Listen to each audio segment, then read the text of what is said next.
तो हम लोग को यहाँ देखना है मौर्य साम्राज्य यानी कि मौर्य प्रशासन की जानकारी। मौर्य प्रशासन की जानकारी।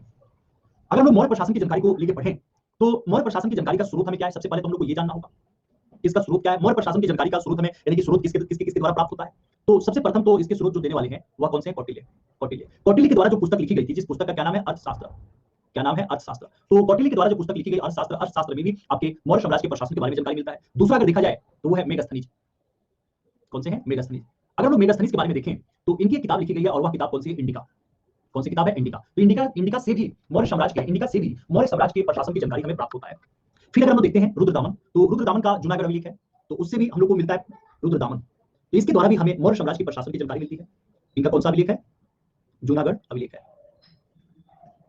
तो जूनागढ़ के अभिलेख से भी प्राप्त हो रहा है। और कुछ ऐसे भी हैं जो अशोक के शिलालेख थे, अशोक के शिलालेख थे, तो उन शिलालेखों के द्वारा भी हमें मौर्य साम्राज्य की जानकारी का पता लगता है। तो कभी भी देखिए ऐसे ऐसे सिंपल क्वेश्चन तो हमें लगते हैं, जब मैं आप लोगों को पढ़ा रहा हूं तो ये तो आप लोगों को काफी इजी लग रहा है और बहुत सिंपल लग रहा है, लेकिन जब इस पर एमसीक्यू में प्रैक्टिस करवाऊंगा तब आप देखना यही सारी चीजें, जो पढ़ी हुई चीजें आप लोग का कैसे बाउंस करेगा जब एक दूसरे से टकराएंगे। तो यही है कि आप लोग बार बार प्रैक्टिस करते रहो, क्योंकि जितना प्रैक्टिस करोगे ना उतना ही आप लोग का ये सब्जेक्ट बेहतरीन होते जाएगा, काफी अच्छा होते जाएगा। इसीलिए प्रैक्टिस ही सबसे मेन है और वही आप लोग को करना भी चाहिए। अगर हम यहाँ देखते हैं तो भारत का सबसे प्रथम जो केंद्रीकृत यानी कि केंद्रीकृत जो शासन प्रशासन प्राप्त होता है भारत का, भारतीय इतिहास में सबसे प्रथम केंद्रीकृत प्रशासन किसके द्वारा कहां से प्राप्त होता है, तो वह मौर्य प्रशासन ही है। तो लिख लेना पास में यहाँ पर कौन सा, भारत का या भारत की प्रथम प्रथम केंद्रीकृत प्रशासन। भारत की सबसे प्रथम केंद्रीकृत प्रशासन की जानकारी हमें किससे लगता है, तो वो इन्हीं सब मौर्य साम्राज्य के प्रशासन के सबसे प्रथम यही है। अच्छा, अशोक के अभिलेख कौन कौन से हैं, एक बार हम लोग इसके बारे में भी चर्चा कर लें। और यहां से आप लोग को खुद पता है बहुत बार बहुत सारे क्वेश्चन पूछे जा चुके हैं। तो अशोक के अभिलेख, तो अशोक के अभिलेख को एक बार हम लोग देख लें। ठीक है, अशोक के पहले तो हम लोग को यह जानना है कि जो अशोक के अभिलेख है, इस अभिलेख से हमें जानकारी किससे होती है। जानकारी अभी जस्ट मैंने आप लोगों से बताया है कि प्रशासनिक जानकारी प्राप्त हो रहा है, यही ना प्रशासन से संबंधित। तो अशोक के जितने भी अभिलेख थे उनका विषय क्या होता था, उनका जो विषय था वह कौन सा है, तो आपका प्रशासनिक है। सिर्फ एक को छोड़कर रुमिनदेई जो अभिलेख है उस अभिलेख का जो विषय रहा है वह आर्थिक रहा है। याद रखिएगा, रुमिनदेई जो अभिलेख है उस रुमिनदेई अभिलेख का जो विषय रहा है वह विषय आपका कौन सा रहा है, आर्थिक रहा है। और रुमिनदेई अभिलेख को छोड़कर बाकी जितने भी अभिलेखों की प्राप्ति हुई है उन सभी के सभी अभिलेखों का जो विषय रहा है वह कौन सा रहा है, प्रशासनिक रहा है। तो लिख लेना यहाँ पर पास में कि अशोक के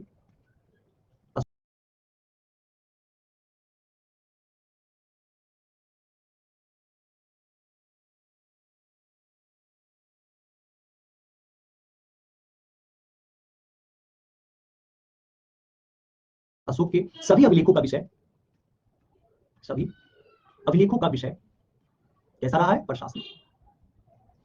सभी अभिलेखों का विषय कैसा रहा है, प्रशासनिक रहा है। और दूसरा अगर हम लोग देखते हैं तो रुमिनदेई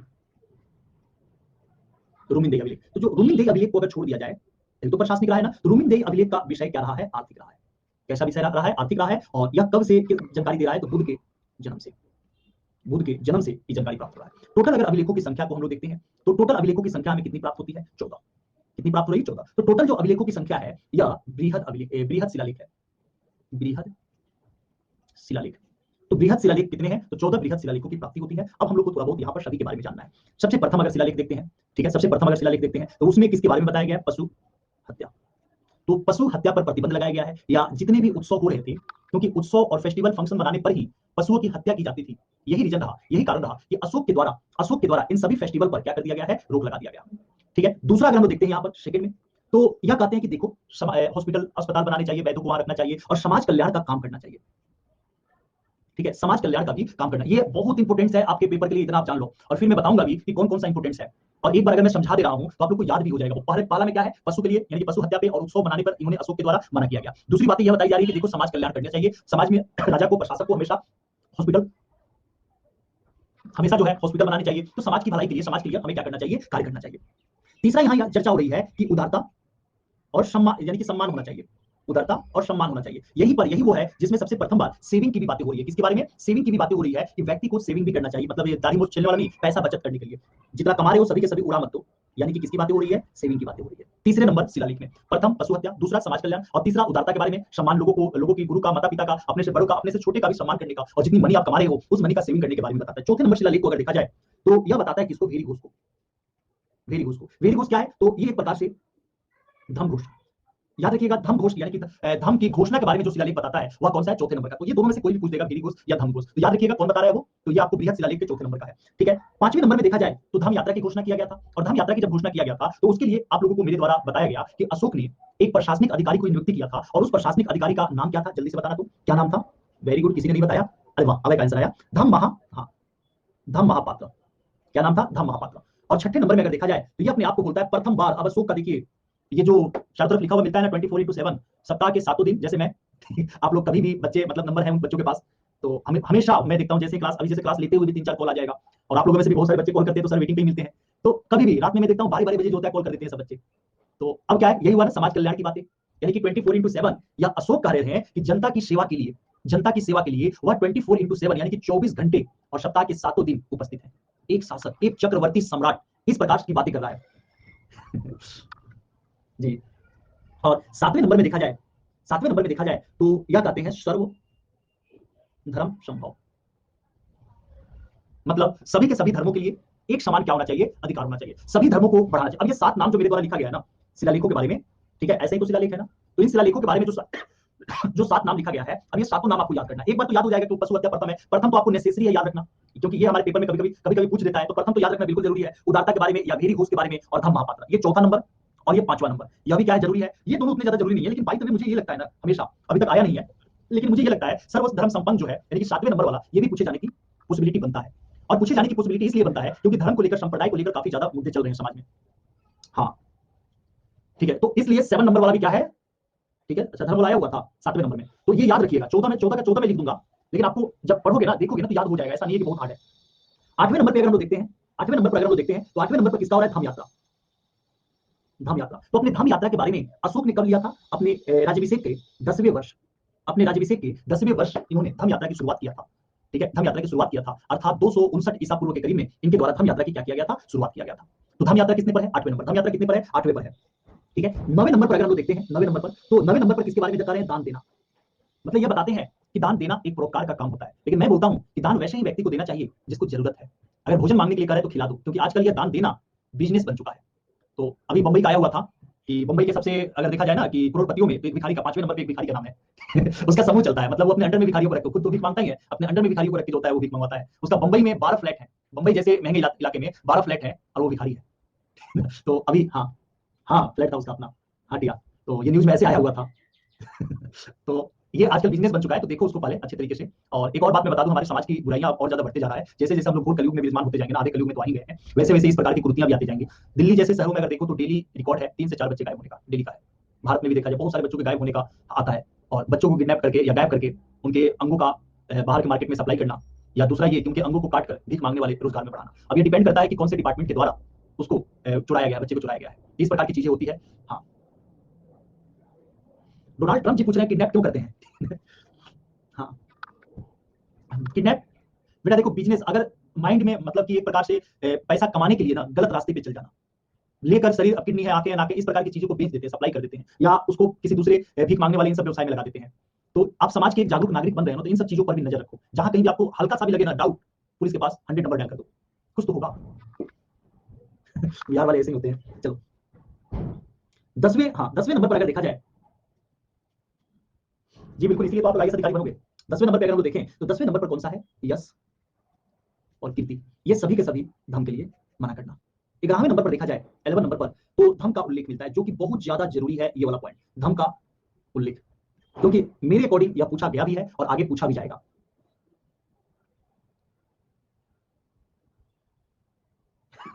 हाँ, ये भी अकाउंट वाले भी आजकल ऐसे कॉल कर रहे हैं। 12वें नंबर में अगर देखा जाए तो ये करता है सारवृद्धि का, और सारवृद्धि वाला मैंने लास्ट पॉइंट में आप लोगों को समझाया था, सारवृद्धि क्या है समझा दिया है ना, किसी के मन में कोई डाउट्स नहीं है ना, ये भी क्या है आपके पेपर के लिए इंपॉर्टेंस है। 13वें नंबर में अगर हम लोग देखें तो 13वें नंबर में किसके बारे में चर्चा किया गया है, कलिंग युद्ध का। हाँ, तो कलिंग युद्ध का। और 14वें नंबर में अगर हम लोग देखें तो ये बोला गया है कि सभी से मधुरता से बातें करो, तो कलिंग युद्ध वाला भी क्या है, इंपोर्टेंस है। यही सभी जो 14 इसके, हाँ 14 जो है इसके शिलालेख है ना, यही शिलालेख इसके क्या है, इंपोर्टेंस है। और इन सभी शिलालेखों को आप लोग को एक बार अच्छे तरीके से पढ़ लेना होगा, क्योंकि याद भी करना होगा, क्योंकि इससे क्वेश्चन आते हैं, इससे क्वेश्चन हमेशा क्या है, बनते रहते हैं, तो इसलिए आप लोग इसको ध्यान रखिएगा। ठीक है, चलिए नेक्स्ट पॉइंट पर हम लोग चलें। कुछ महत्वपूर्ण है, महत्वपूर्ण पॉइंट्स को अगर हम लोग देखें तो एक है भाब्रू शिलालेख। कौन सा, भाब्रू। अगर हम लोग भाब्रू शिलालेख को देखें तो यही वो भाब्रू शिलालेख है जिसमें सबसे प्रथम बार अशोक ने जो बौद्ध धर्म को अपनाया था, तो बौद्ध धर्म को अपनाने के बारे में किससे पता लगा, किसके द्वारा पता लग रहा है, तो वह पता लग रहा है भाब्रू शिलालेख के द्वारा। बना ही दे रहा हूं ताकि आप लोग का नोट्स भी सही तरीके से बनते रहे। ठीक है, यह शिलालेख कौन सा है, भाब्रू है, भाब्रू। इसके द्वारा किसका पता लगता है, इसके द्वारा पता लगता है बौद्ध धर्म अपनाना। कौन सा है, बौद्ध धर्म अपनाना। दूसरा अगर हम लोग शिलालेख देखते हैं, ठीक है, वो कौन सा है, बराकर गुफा, या बराबर है, बराबर गुफा। इसमें किसके बारे में पता लगता है, इसमें अशोक की सहिष्णुता के बारे में बताया गया है, अशोक की सहिष्णुता।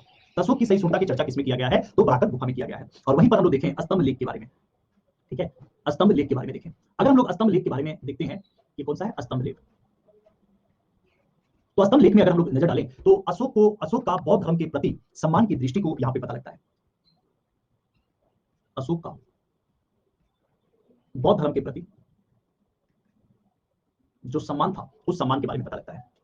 ठीक है, नेक्स्ट पॉइंट करके आप लिखिएगा कि अशोक ऐसा प्रथम शासक था, ऐसा प्रथम शासक था जिसने अभिलेखों के माध्यम से अपनी प्रजा को संबोधित किया, अपनी प्रजा को संबोधित किया। और इसने जो अपनी प्रजा को संबोधित किया था, इसकी प्रेरणा इसको कहां से मिली थी, अगर पूछ दिया जाए कि इसको प्रेरणा इससे कहां से मिली थी, इसको प्रेरणा मिली थी ईरानी जो शासक थे, ईरानी जो शासक थे जिनका नाम क्या था, दारा प्रथम, दारा प्रथम। तो दारा प्रथम से ही इसको प्रेरणा मिली थी कि स्तंभ गुफा लेख या स्तंभ लेख या अभिलेख, इनके माध्यम से अपने प्रशासन, अपने जनता के अधिकारों, इन सभी चीजों की चर्चा कर देनी चाहिए और जनता को संबोधन करना चाहिए। तो ये पता इनको लगता है। अगर आप लोगों से पूछा जाए कि अशोक के जो शिलालेख है, समझना यहाँ पर दो क्वेश्चन है, यानी कि जो अशोक के अभिलेख, अशोक के अभिलेख, ईरानी शासक थे दारा प्रथम, पहले भी मैंने बताया हुआ है दारा प्रथम। तो दारा प्रथम से इनको जो होता है प्रेरणा मिला था। हाँ, इतना तो हो गया ना, आप लेख ज्वाइन की थोड़ा सा खोलिए। तो इनके जो अभिलेख है, अशोक के जो अभिलेख है, अभिलेख के बारे में एक क्वेश्चन यहाँ यह बन सकता है कि इसकी खोज सबसे प्रथम बार किसने किया, आप लोग बताइएगा। और दूसरा, इसको सबसे प्रथम बार पढ़ा किसने, ठीक है ना, पढ़ा किसने। अगर अशोक के अभिलेखों को पूछा जाए सबसे प्रथम बार किसने खोज किया था, ठीक है, हाँ, तो खोज किया था, हाँ, दीप्ति और अभय का आंसर सही है पढ़ने वालों में। तो सबसे प्रथम बार 1750 में, 1750 ईस्वी में टिफेन थेलर के द्वारा,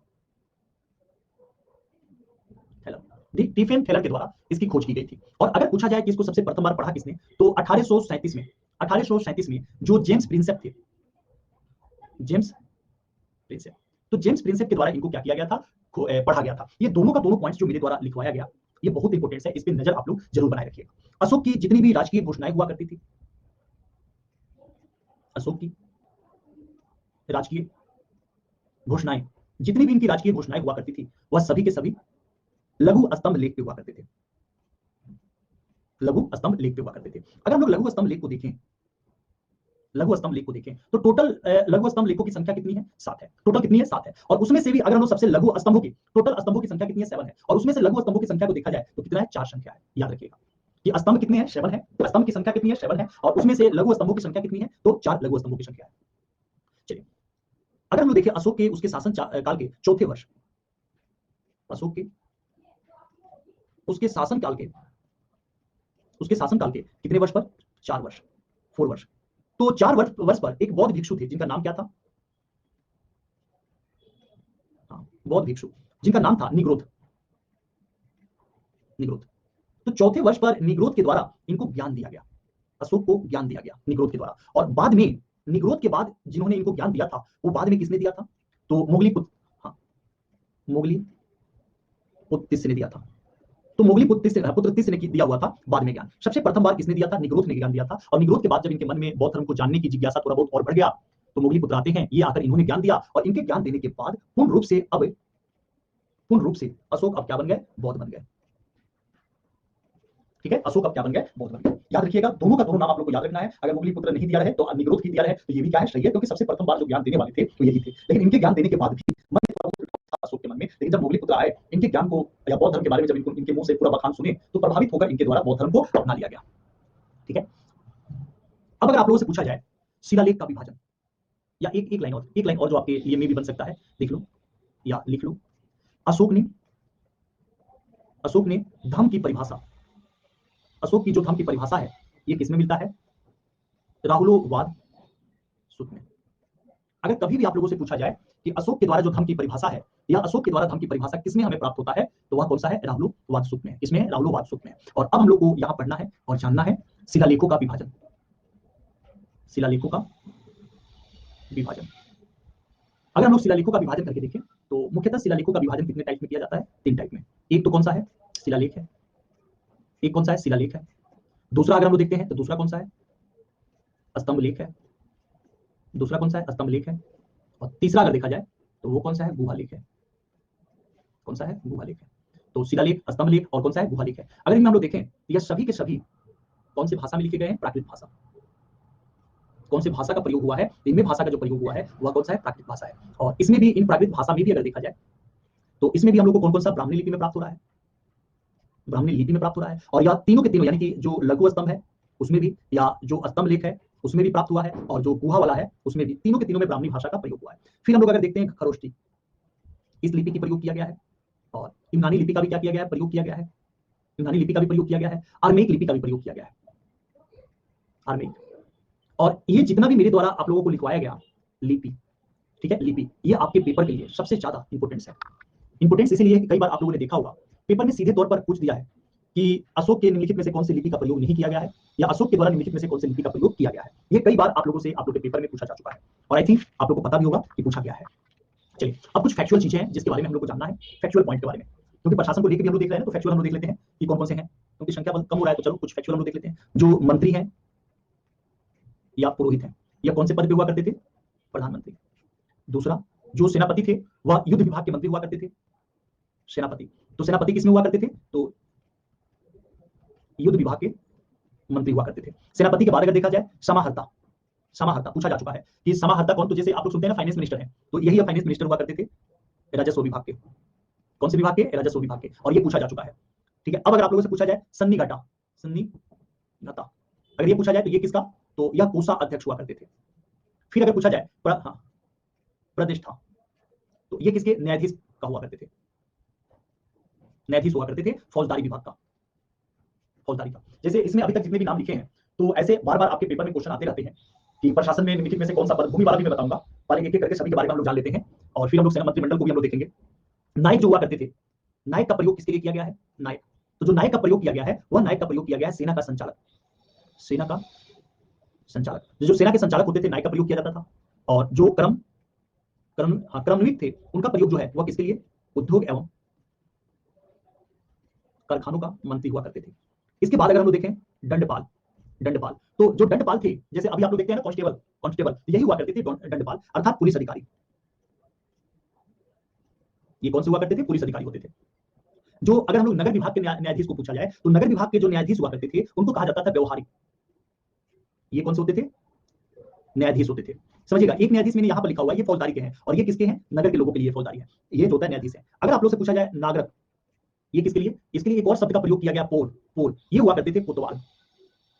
कौन हुआ करता है? कोतवाल हुआ करते थे। तो ये कुछ नाम है जो आपके पेपर में बार बार पूछा जाता है, तो इसीलिए उन सभी नामों को आपको याद रखने की, एक एक बार दो दो बार देखते रहोगे ना तो याद हो जाएगा। दुर्गपाल को देखा जाए तो दुर्गपाल यानी कि आपको पता ही है, दुर्ग का रक्षा करने वाला, यानी कि दुर्ग रक्षक, तो ये दुर्गपाल हुआ करते थे। फिर अगर देखा जाए अंतपाल, अंतपाल, तो अंतपाल कौन से? अंत यानी कि जहां पर सीमा रेखा की समाप्ति होती थी, तो जहां सीमा रेखा की समाप्ति हो जा रही है, अर्थात सीमावर्ती दुर्गों की रक्षा के लिए, सीमावर्ती दुर्गों की रक्षा के लिए, तो सीमावर्ती दुर्गों की रक्षा के लिए जिसका किया जा रहा है वह कौन से हैं? अंतपाल है। और इसके बाद आटविक, आटविक, तो जो आटविक हुआ करते थे, आखेटक जंगल वाला, ठीक है ना, ये किसके? वन विभाग के प्रधान हुआ करते थे, वन विभाग के प्रधान हुआ करते थे। नेक्स्ट अगर हम लोग देखें तो दौवारिक, दौवारिक, दौवारिक का देखा जाए तो जो राजमहल में देखरेख करते थे, राजमहल की देखरेख, तो जो राजमहल की देखरेख करने वाले अधिकारी हुआ करते थे वह कौन से थे? दौवारिक थे। और यह जो भी जितना भी मंत्री परिषद था, यानी कि मंत्री परिषद अध्यक्ष, ये क्या होते थे? परिषद के अध्यक्ष थे, परिषद के अध्यक्ष थे। ये टोटल पॉइंट्स मैंने बताया अधिकारियों का। एक बार अगर अधिकारियों का आप लोग पॉइंट्स देखोगे मे भी याद हो जाएगा। कुछ ही पॉइंट्स ऐसे होंगे जो नहीं याद होंगे, लेकिन बार बार आपके नोट्स में आपके हाथ का लिखा हुआ रहेगा ना, तो याद हो जाना चाहिए अगर आपके हाथ का लिखा हुआ तो, ठीक है। तो ये मंत्री परिषद थे, ये सभी के सभी क्या थे? एक प्रकार से मंत्री परिषद थे। यानी कि जो राजा है, अब यहां समझ लो, जैसे यह कौन है? सपोज करो ये राजा है, ठीक है, ये राजा है, ये राजा है।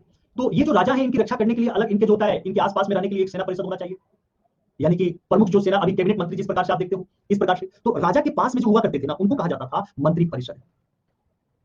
ये क्या होते थे? मंत्री परिषद होते थे, जो राजा की रक्षा के लिए हुआ करते थे। ये सभी के सभी क्या थे? मंत्री परिषद थे, जिनका कनेक्शन डायरेक्ट रूप से राजा से हुआ करता था। इनके नीचे भी तो अधिकारी होते होंगे ना, द्वितीय श्रेणी के अधिकारी। तो वो जो अधिकारी आते थे, वो अधिकारी कौन से आ गए? द्वितीय श्रेणी वाले आ गए, यानी कि अब राजा के बाद वाले आ गए। तो इनको कहा जाता था अमात्य। अब इनका संबंध किससे है? इनसे है, इनके द्वारा नियुक्ति किया गया है, ठीक है, ये इनका संबंध हो रहा है। इस प्रकार से ये वाले कौन से आ जाते हैं? ये वाले आते हैं, हम बोल सकते हैं अमात्य, या एक और नाम से हम लोग पुकार सकते हैं इनको, द्वितीय श्रेणी के। हाँ, जैसे राजमंत्री होते हैं, इनको हम क्या बोल सकते हैं? द्वितीय श्रेणी के पदाधिकारी, द्वितीय श्रेणी के पदाधिकारी। तो ये थे द्वितीय श्रेणी के पदाधिकारी, और इनकी जो संख्या हुआ करती थी उस समय टोटल 26 थी। कितनी थी? 26 इनकी संख्या थी। तो द्वितीय श्रेणी के पदाधिकारियों की संख्या कितनी थी? 26 के करीब में थी। अब कुछ ऐसे भी हैं जिनका नाम याद रखना, 26 तो पूरा का पूरा नाम याद रखना जरूरी नहीं है, लेकिन कुछ ऐसे हैं कि जिनको अगर आप नाम नहीं याद रखते हो तो एग्जामिनर बुरा मान जाता है, तो इसलिए उनका नाम आप लोग लिख लो, याद कर लेना। एक हुआ करते थे लक्षणा अध्यक्ष। कौन से हैं? लक्षणा अध्यक्ष। अगर हम लोग लक्षणा अध्यक्ष को देखें तो यह मुद्रा एवं टकसाल के प्रमुख हुआ करते थे, जैसा भी वर्तमान में है ना आरबीआई के गवर्नर, वैसे ही। दूसरा अगर हम लोग देखें तो एक हुआ करते थे पोतवा अध्यक्ष। पोतवा अध्यक्ष, पोतवा अध्यक्ष को देखा जाए तो यह माप तौल के अधिकारी हुआ करते थे, माप तौल के अधिकारी। और पोतवा अध्यक्ष के बाद देखा जाए तो शुल्का अध्यक्ष है, शुल्का अध्यक्ष। अगर शुल्का अध्यक्ष को देखें तो जितना भी राजकीय धन और जुर्माना लगाया जाता है, मनीषा और आयुषी आप लोग काफी लेट ज्वाइन किए हो, तो ये क्लास सिस्टमैटिक देखोगे तो समझ में आएगा। हाँ, तो शुल्का अध्यक्ष जो है यह सभी किसके हैं? तो जितने भी राजकीय धन का जुर्माना लगाया जाता है, धन जुर्माना लगाया जाता है, उसके क्या है? यह अध्यक्ष है। तो राजकीय जो धन का जुर्माना लगाया जाता है उसके अध्यक्ष कौन से होते थे? शुल्का अध्यक्ष हुआ करते थे। इसके बाद या तो आप सभी बच्चों को पता होगा, जल्दी से बताइएगा, सीता अध्यक्ष। जल्दी से बताइए, क्योंकि ये तो पता नहीं कितनी बार, हाँ कितनी बार पूछा जा चुका है। यह किससे? सीता यानी कि भूमि से, और यह कृषि विभाग के क्या थे? प्रमुख हुआ करते थे। तो सीता अध्यक्ष जो हुआ करते थे वह कृषि विभाग के हुआ करते थे। एक भी और है आकरा अध्यक्ष। यह किसके हुआ करते थे? तो जो खान थे, तो यह खानों के प्रमुख हुआ करते थे, खानों का उसके प्रमुख हुआ करते थे। फिर हम लोग देखें पांड्या अध्यक्ष, मतलब पांड्य क्या होता है? व्यापार वाणिज्य वाला, तो उसके अध्यक्ष हुआ करते थे, व्यापार वाणिज्य। कुछ ही नाम है जो आप लोग को याद रखना जरूरी है, मैं उन्हीं नामों को सिर्फ लिखवा रहा हूं, ज्यादा मैं नहीं लिखवा रहा हूं। नवा अध्यक्ष, अगर पूछा जाए नवा अध्यक्ष, नवा यानी कि नौवहन, एक प्रकार से नौ सैनिक, नौ सैनिक उनके प्रमुख जो हुआ करते थे नवा अध्यक्ष कहलाते थे। और अगर आपसे पूछा जाए संस्था अध्यक्ष, तो यह किसके हुआ करते थे? सड़कों के। किसके हुआ करते थे? सड़कों के हुआ करते थे। अगर पूछा जा रहा है गणिका अध्यक्ष, तो गणिका यानी कि वेश्यावृत्ति वाला, तो उसके अध्यक्ष को गणिका अध्यक्ष कहा जाता था। तो ये कहा गया वेश्याओं का निरीक्षक, ठीक है ना। और एक लास्ट पॉइंट आप लोग को याद रख लेना, केवल आप लोग को देख लेना है, मगमा या मगमा मात्र सड़क।